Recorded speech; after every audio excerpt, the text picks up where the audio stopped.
All right, let's begin. God is so good to us. தேவன் எங்களுக்கு மிகவும் மிகவும் நல்லவராயிருக்கிறார். And he always teaches you new things, new stories, new ways in which we can love him. நாங்கள் தேவனை அன்பு செய்யக்கூடிய விதமாக அவர் ஒவ்வொரு நாளும் புதிய விதங்களிலே புதிய வழிகளிலே புதிய காரியங்களுக்கூடாக நம்மோடு பேசுகிறார். Let's look at Job chapter 42 verse 12. யோபு புத்தகத்திலே 42வது அதிகாரம் 12வது வசனத்தை நாங்கள் பார்க்கலாம். We all know the story of Job. We have heard it in many different ways. Let's look at a new perspective today. நாங்கள் யோபை குறித்து கேள்விப்பட்டிருக்கிறோம், அநேக காரியங்களை கற்றிருக்கிறோம். இன்றைக்கு ஒரு வித்தியாசமான விதத்திலே நாங்கள் அதை பார்க்க இருக்கிறோம். When I read it here, it says, "Now the Lord blessed the latter days of Job more than his beginning." கர்த்தர் யோபின் முன்னிலைமையை பார்க்கிலும் அவர் பின்னிலைமையை ஆசீர்வதித்தார். So the latter end, that is the time that is yet to come, the time that has not come yet, but the time that is yet to come. பின்னிலைமை என்று சொல்லப்படுகிறது ஒரு காலத்தை குறிப்பிடுகிறது. அந்த காலம் இன்னும் வரவில்லை, வர இருக்கிறதாய் இருக்கிறது. Our latter part, our tomorrow, what is it going to be? எங்களுடைய நாளைய தினம் அல்லது எங்களுடைய எதிர்காலம் எப்படிப்பட்டதாய் இருக்க போகிறது? Not what has already happened, not what's in the past, but what is yet to come.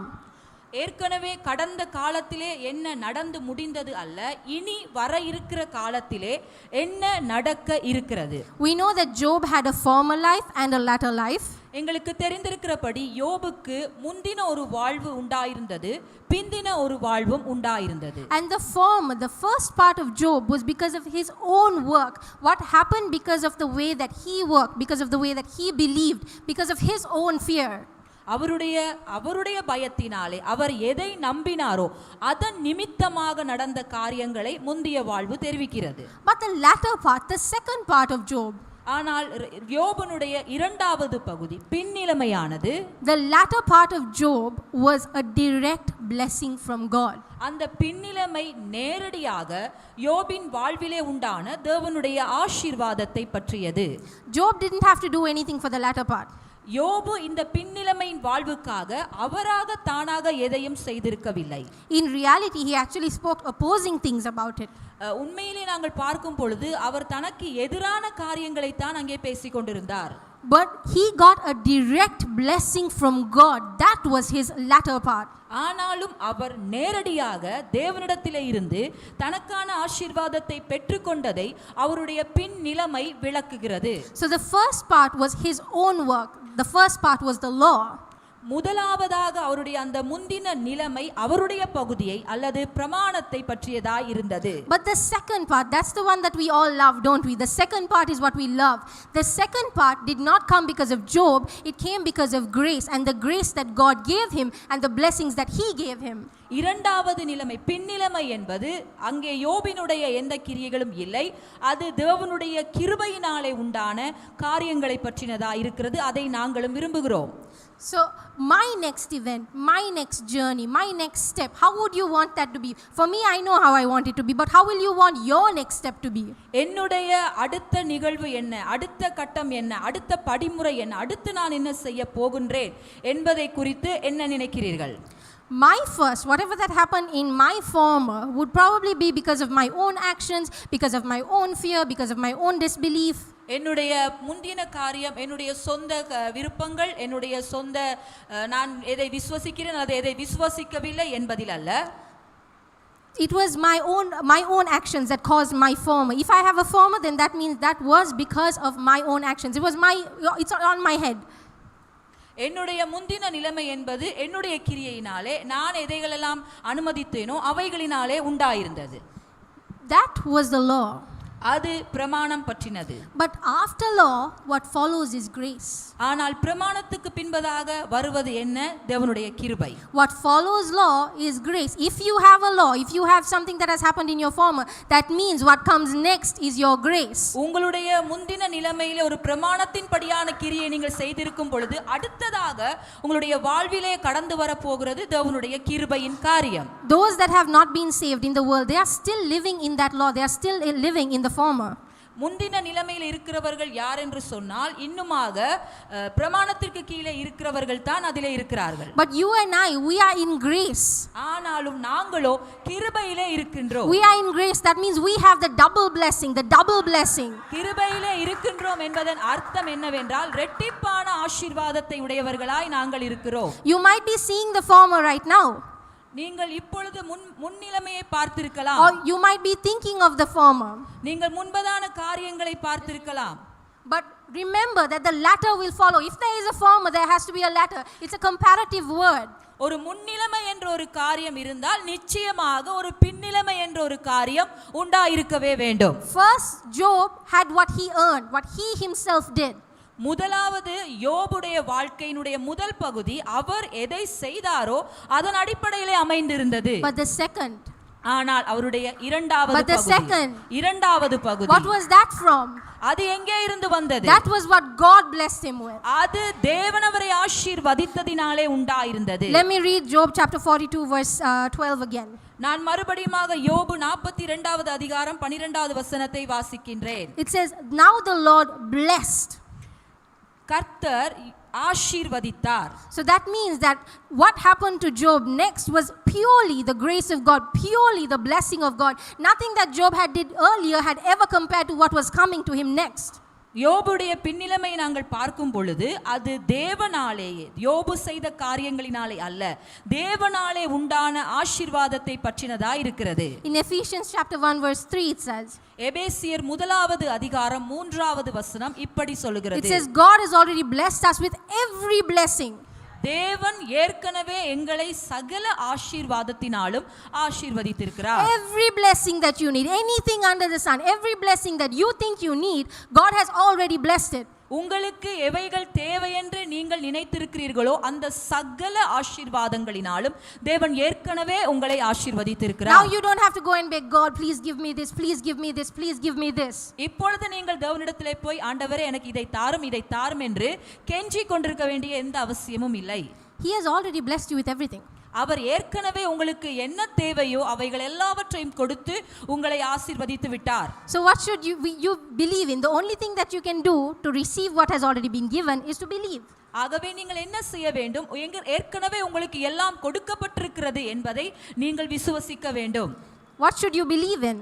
நீங்கள் எதை விசுவசிக்கின்றீர்கள்? You should believe in the grace of God. நீங்கள் தேவனுடைய கிருபையை விசுவசிக்க வேண்டும். So what comes next for me? அடுத்து எனக்கு என்ன நடக்க போகிறது? My future. என்னுடைய எதிர்காலம். My future right now is hidden. I don't see it. I don't know what it is. என்னுடைய எதிர்காலத்தை குறித்து எனக்கு இன்னும் சரியாக தெரியாது. என்ன நடக்க இருக்கிறது என்பதை நான் இன்னும் அறிந்திருக்கவில்லை. It is hidden to you for a reason. அந்த எதிர்காலத்திலே என்ன நடக்க இருக்கிறது என்பது இப்பொழுதைக்கு மறைக்கப்பட்டிருக்கிறது. But you should already know what it is going to be. ஆனால் ஏற்கனவே உங்களுக்கு என்ன நடக்க போகிறது என்பது தெரிந்திருக்கிறது. You don't have to see the whole picture to believe it. நீங்கள் இப்பொழுதே உங்களுடைய வாழ்க்கை எதிர்காலத்தை குறித்த முழுமையான படத்தை நீங்கள் அறிந்திருக்க வேண்டும், அதை பார்க்க வேண்டும் என்பது அல்ல.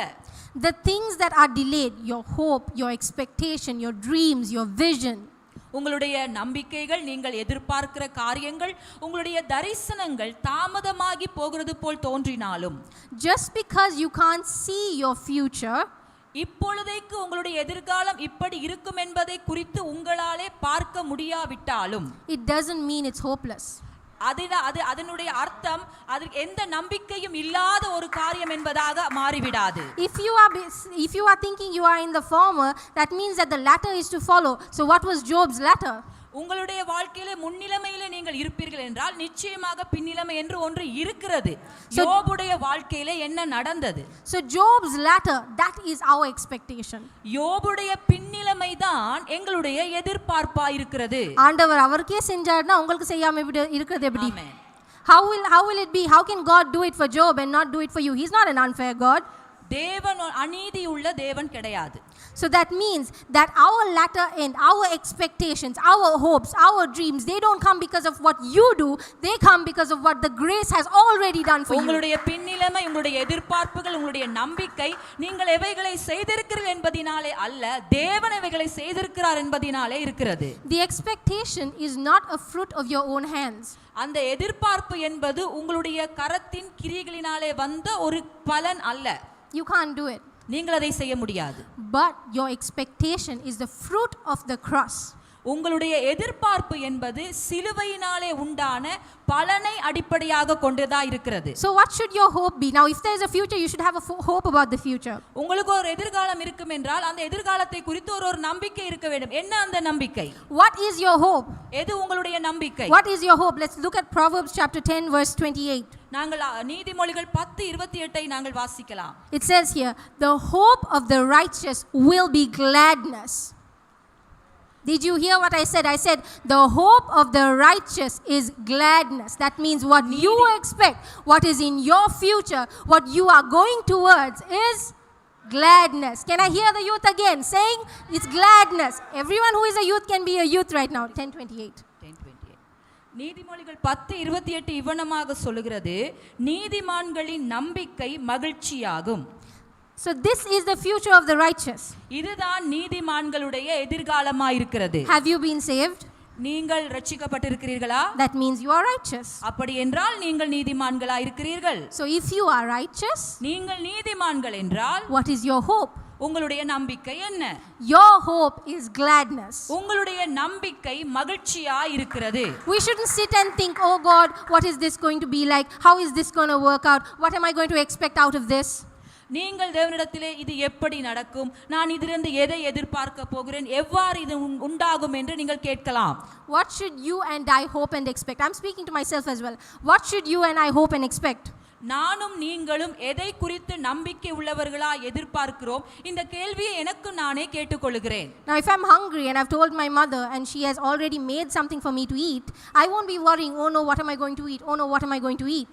நான் பசியா இருக்கிறேன் என்று வைத்துக் கொள்ளுங்கள், என்னுடைய தாயாரிடத்திலே கொண்டு போய் நான் கேட்க முடியும். ஏனென்றால் அவர்கள் உணவை ஆயத்தப்படுத்தி வைத்திருக்கிறார்கள். உணவு ஆயத்தப்படுத்தப்பட்டிருக்கிறபடியினாலே நான் ஒரு பொழுதும் நான் என்ன சாப்பிடுவது, எனக்கு பசிக்கிறதே என்று நான் எண்ணுவது கிடையாது. So then what should you hope? What should you expect?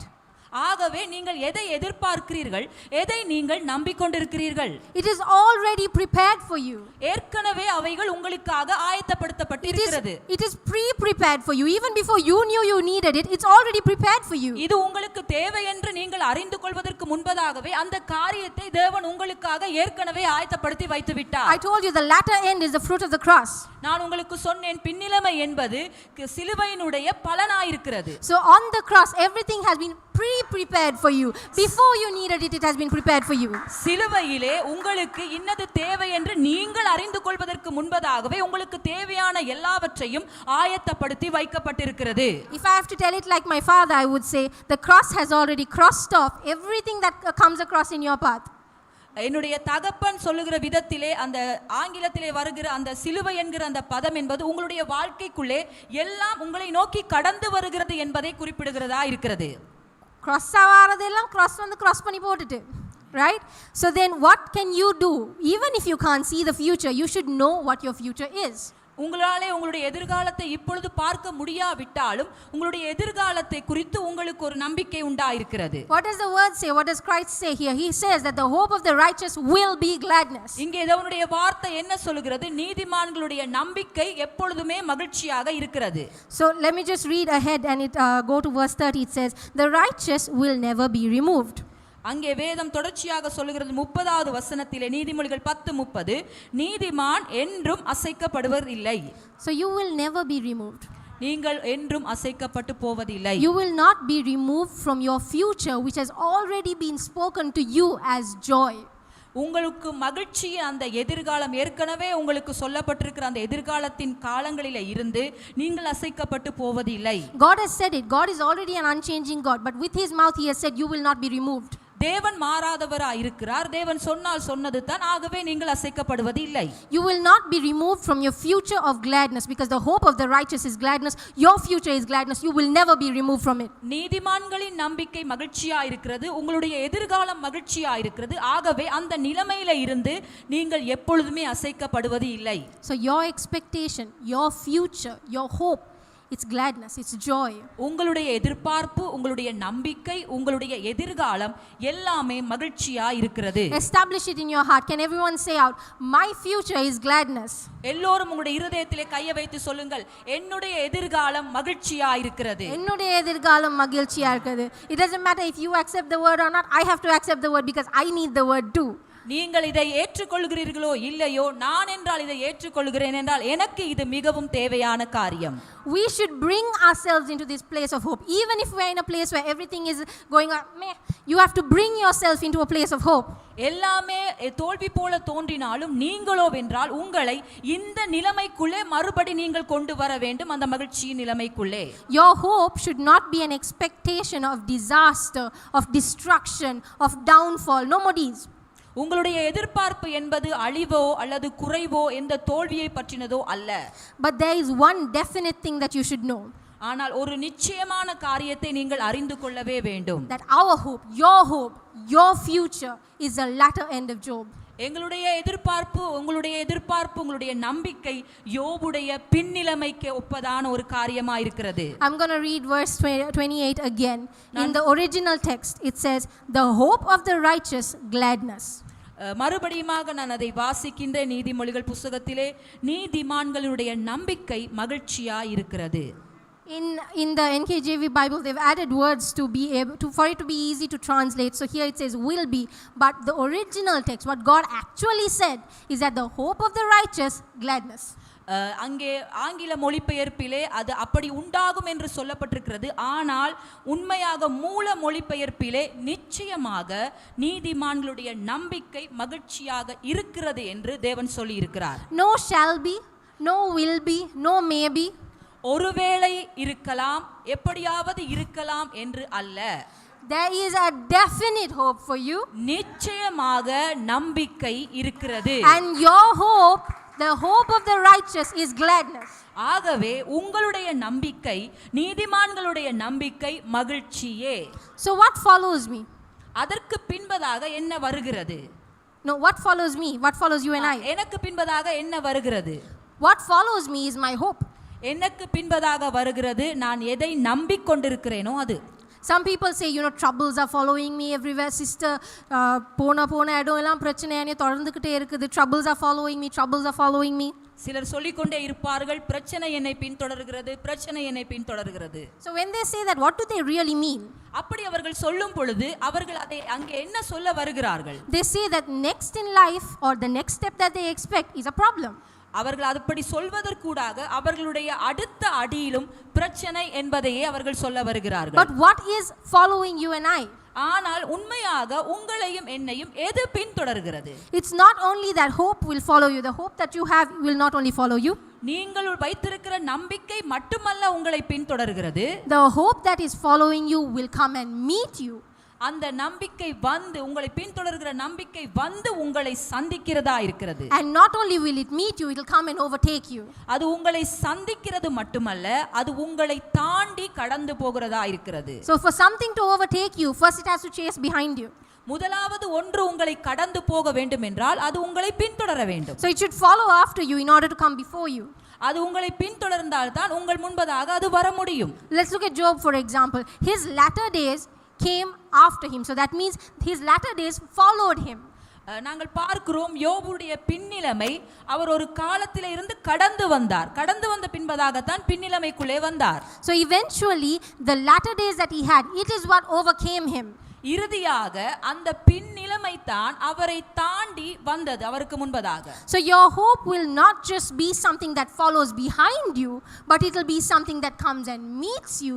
Not only will it meet you, it will come and overtake you. Not only will it overtake you, you will also walk into your hope.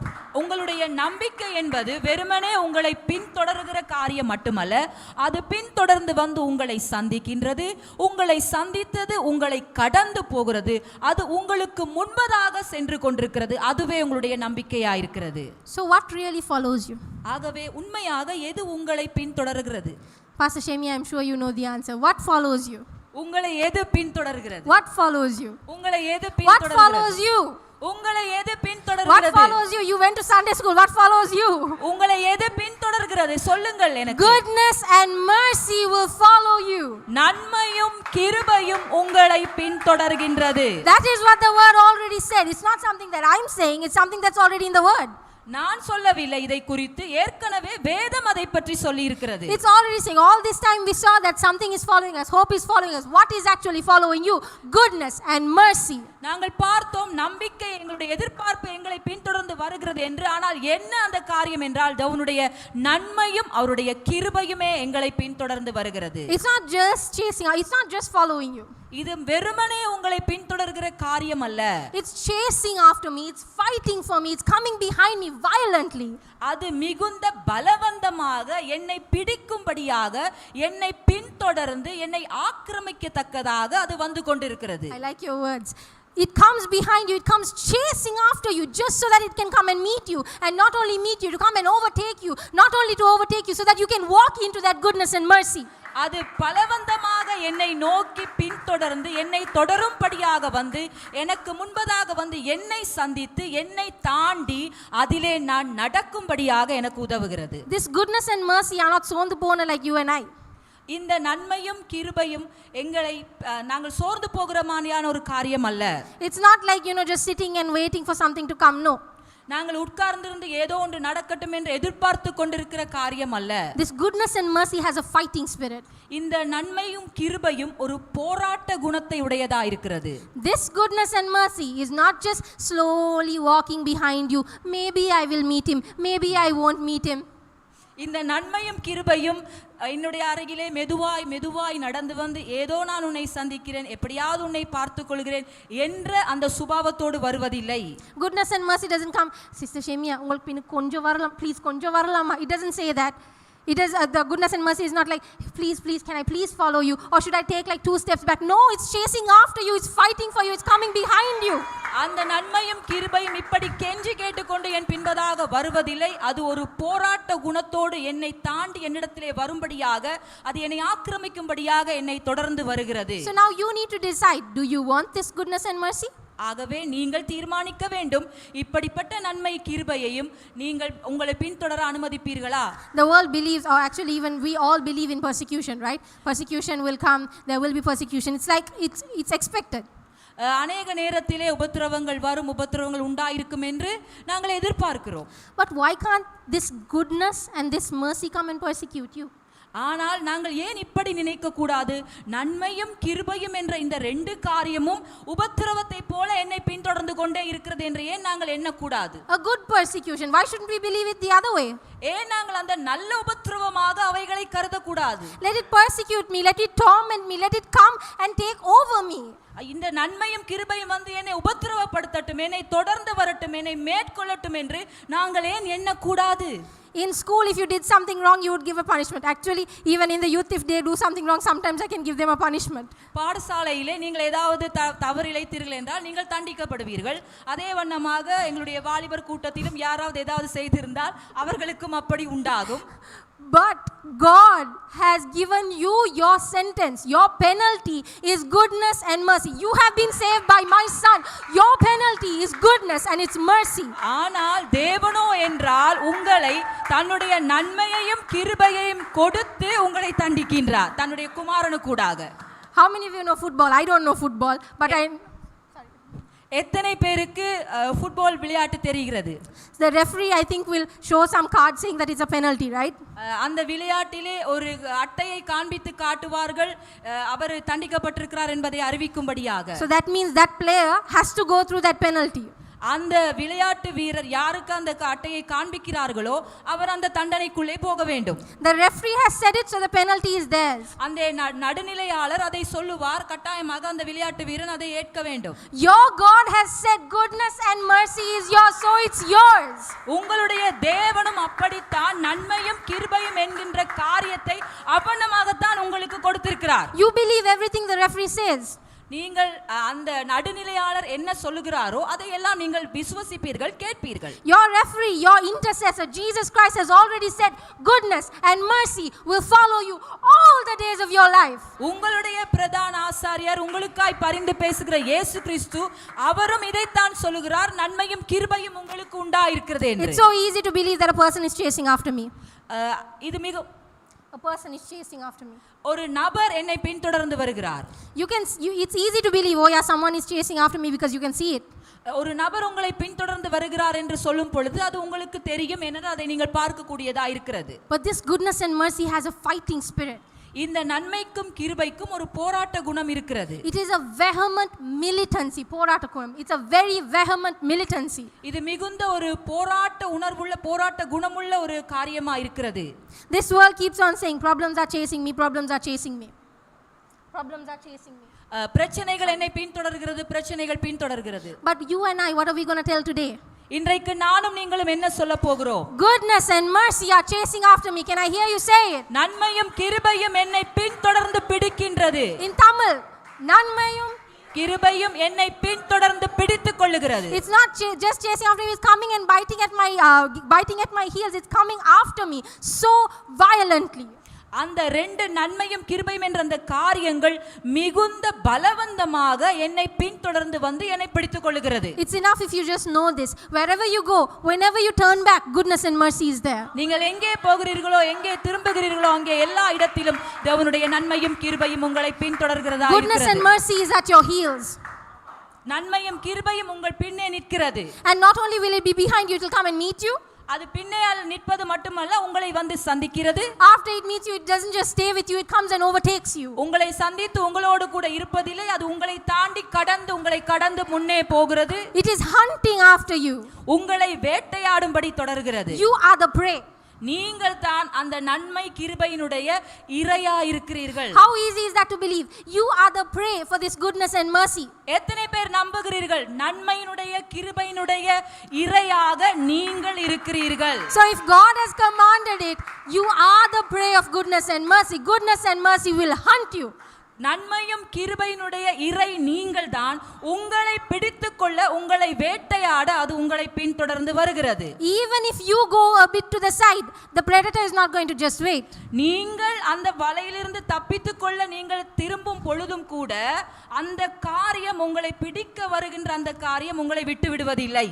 Very good. And the vale, right? You are trapped. Goodness and mercy has trapped you. There is no escape. உங்களுக்கு என்றால் அந்த நன்மை கிருபையிடத்திலே இருந்து தப்பித்து கொள்ளவே முடியாது. தப்பித்து கொள்ளவே முடியாது. You can never escape goodness and mercy. It's always going to be behind you. அது எப்பொழுதுமே உங்களை பின்தொடர்ந்து கொண்டே இருக்கிறது. நீங்கள் தப்பிக்க முடியாது. Let me just look at Genesis chapter 1 verse 23. ஆதியாகமம் முதலாவது அதிகாரம் 23வது வசனத்தை பார்க்கலாம். Here it speaks of Laban and of Jacob. It says here 23.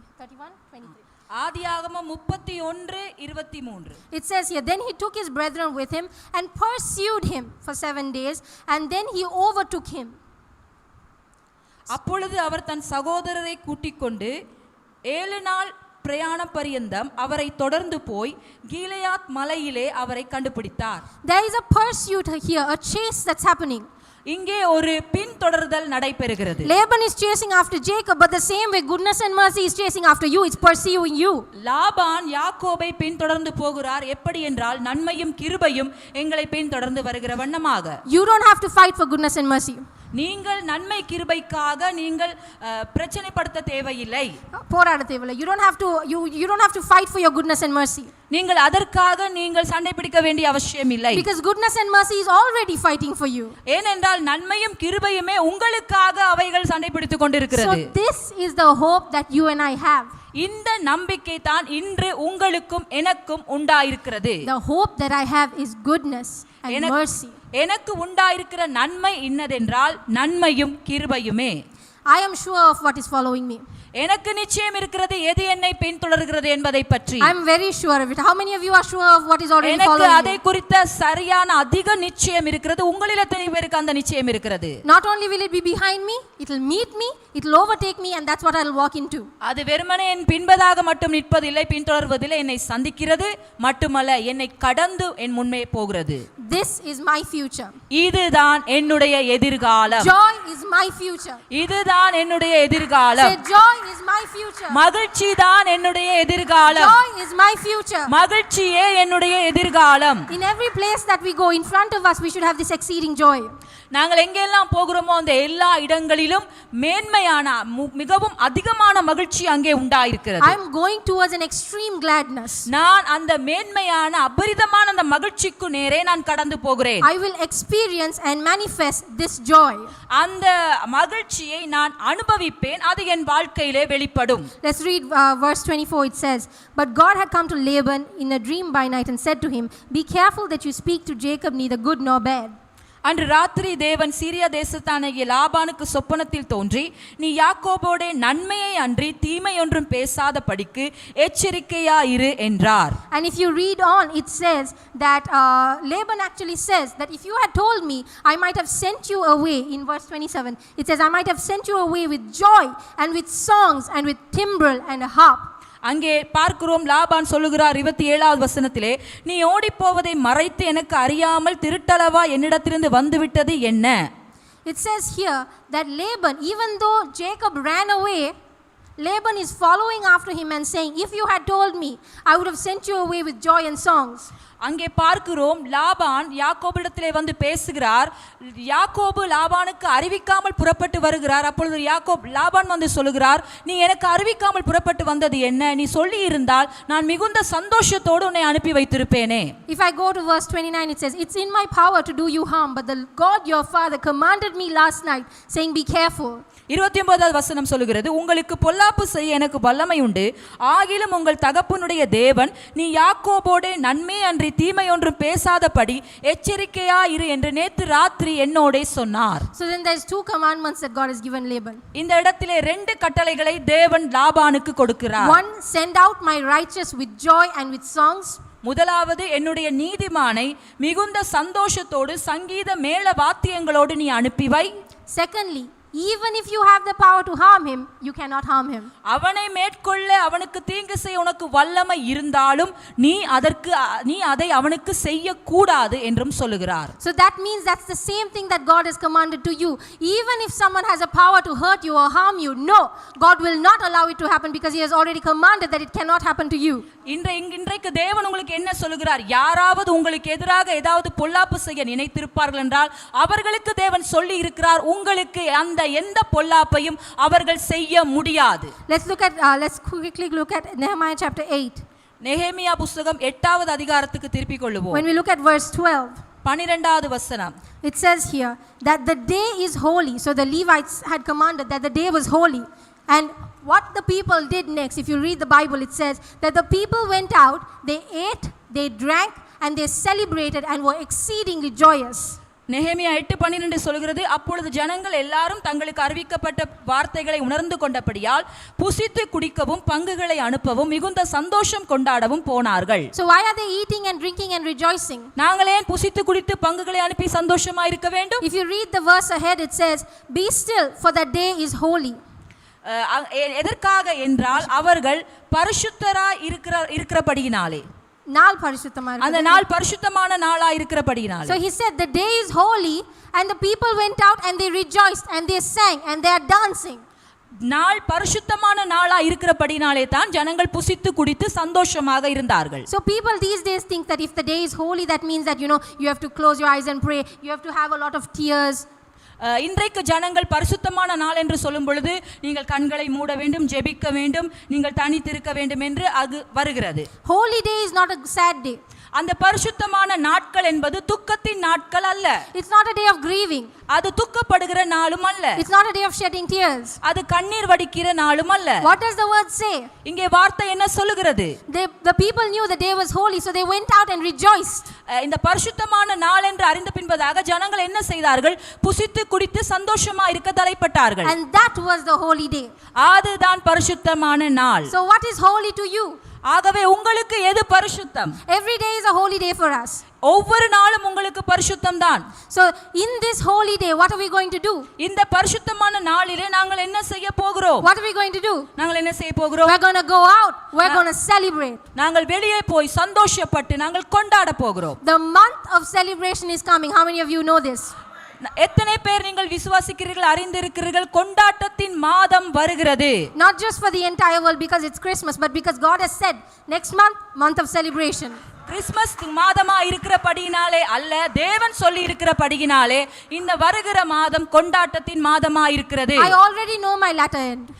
எனக்கு ஏற்கனவே என்னுடைய பின்னிலைமை குறித்து தெரிந்திருக்கிறது. I already know my future. என்னுடைய எதிர்காலத்தை குறித்து தெரிந்திருக்கிறேன். I already know my hope. என்னுடைய நம்பிக்கையை குறித்து அறிந்திருக்கிறேன். I already know my future. என்னுடைய எதிர்காலத்தை குறித்து அறிந்திருக்கிறேன். And I know that it's going to be joy. அது மகிழ்ச்சியாகவே இருக்கிறது. And when what does the word of God says? It says that the day is holy, go out, be joyful. தேவனுடைய வார்த்தை என்ன சொல்லுகிறது? நாள் பரிசுத்தமான நாளா இருக்கிறபடினாலே சந்தோஷமாக புசித்து குடித்து கொண்டாட வேண்டும். So that means that's what you and I are going to do. அதைத்தான் நாங்கள் இன்றைக்கு செய்ய போகிறோம். We are going to celebrate. நாங்கள் கொண்டாட போகிறோம். We are going to celebrate. நாங்கள் கொண்டாட போகிறோம். Can I have the church on your feet please? நாங்கள் எல்லோரும் எழுந்திருக்கலாம்.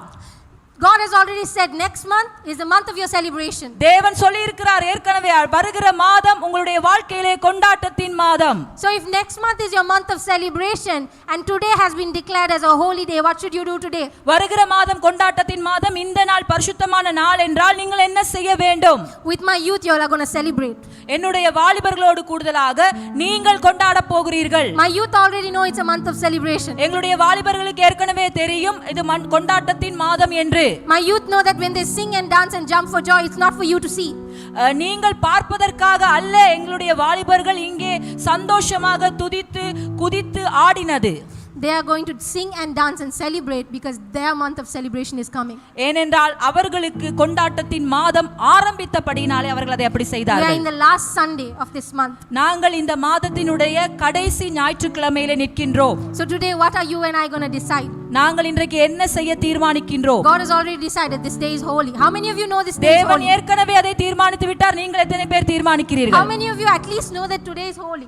எத்தனை பேருக்கு தெரிந்திருக்கிறது இந்த நாள் பரிசுத்தமான நாள் என்று? தெரியுமா தெரியாதா? தெரியுமா தெரியும் தானே? So if you know that, then that means you should go out and you should celebrate. நீங்கள் தெரிந்திருப்பீர்கள் என்று சொன்னால் நீங்கள் போய் புசித்து குடித்து கொண்டாட வேண்டும். I already know my ending. எனக்கு தெரியும் ஏற்கனவே என் முடிவை குறித்து. You know your ending. I just told you your ending. உங்களுடைய முடிவை குறித்து உங்களுக்கு தெரிந்திருக்க வேண்டும். Exam, if I go to an exam and I already have all the answers, I'm not going to think am I going to pass, am I going to fail? என்னுடைய பரீட்சை எழுதும் பொழுது நான் ஒரு நாளும் சந்தேகப்படுவதில்லை நான் அதிலே தேறுவேனா இல்லையா என்பதை குறித்து. If I have all the answers, I know definitely I'm going to pass. எனக்கு பதில்கள் தெரிந்திருக்கும் என்று சொன்னால் எனக்கு நிச்சயமாக தெரியும் நான் அதிலே தேறிவிட்டேன். God just gave you an answer today. இன்றைக்கு தேவன் உங்களுக்கு ஒரு பதிலை தந்திருக்கிறார். What answer did God give you? தேவன் கொடுத்த பதில் என்ன? Your latter end is joy. உங்களுடைய பின்னிலைமை மகிழ்ச்சி. Whether you studied for the exam, whether you didn't study for the exam, you are passing. நீங்கள் படித்தாலும் படித்திருக்காவிட்டாலும் நீங்கள் பரீட்சையிலே வெற்றி பெற்றிருக்கிறீர்கள். This latter end, your next is joy. உங்களுடைய பின்னிலைமை உங்களுடைய அடுத்த படி மகிழ்ச்சியா இருக்கிறது. So let's celebrate with our youth. நாங்கள் எங்களுடைய வாலிபர்களோடு கொண்டாடுவோம். Thank you Pastor Shemya. Let's continue in praise and let's continue in celebration because God has declared this day as holy. கர்த்தர் இந்த நாளை பரிசுத்தமாய் ஏற்கனவே ஆக்கியிருக்காரு. நாங்கள் சந்தோஷமாய் மகிழ்ச்சியோடு மிக மகிழ்ச்சியோடு எப்படி உங்களோட ஒரு செலிப்ரேஷன்ல எப்படி இருப்பீங்களோ அந்த மாதிரி ஒரு ஜாய் ஒரு எனர்ஜியோட let's worship God. கர்த்தராலே எல்லாம் கூடும். டிசம்பர் மாதத்தை செலிப்ரேட்டரை மாதமாக ஆக்க கர்த்தருக்கு முடியும். அதனாலே படிப்போமா? கூடுமே எல்லாம் கூடுமே. கூடுமே எல்லாம் கூடுமே. உம்மாலே எல்லாம் கூடும். கூடாதது ஒன்றுமில்ல. உம்மால் கூடாதது ஒன்றும். எல்லாருக்கும் தெரிஞ்ச பாட்டு. கூடுமே எல்லாம் கூடுமே. உம்மாலே எல்லாம் கூடும். கூடாதது ஒன்றுமில்ல. உம்மால் கூடாதது ஒன்றுமில்ல.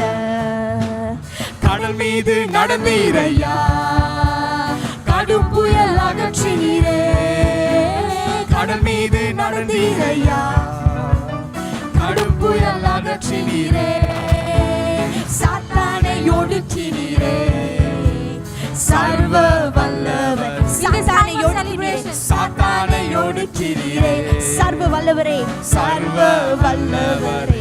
In this time of celebration, let's come and offer our praises to God. உம்மாலே எல்லாம் கூடும். கூடாதது ஒன்றுமில்ல, உம்மால் கூடாதது ஒன்று கூடுமே. கூடுமே எல்லாம் கூடுமே, உம்மாலே எல்லாம் கூடும். கூடாதது கூடாதது ஒன்றுமில்ல, உம்மால் கூடாதது ஒன்றுமில்ல. ஓ செங்கடல் உம்மை கண்டு ஓட்டம் பிடித்ததையா, செங்கடல் உம்மை கண்டு ஓட்டம் பிடித்ததையா.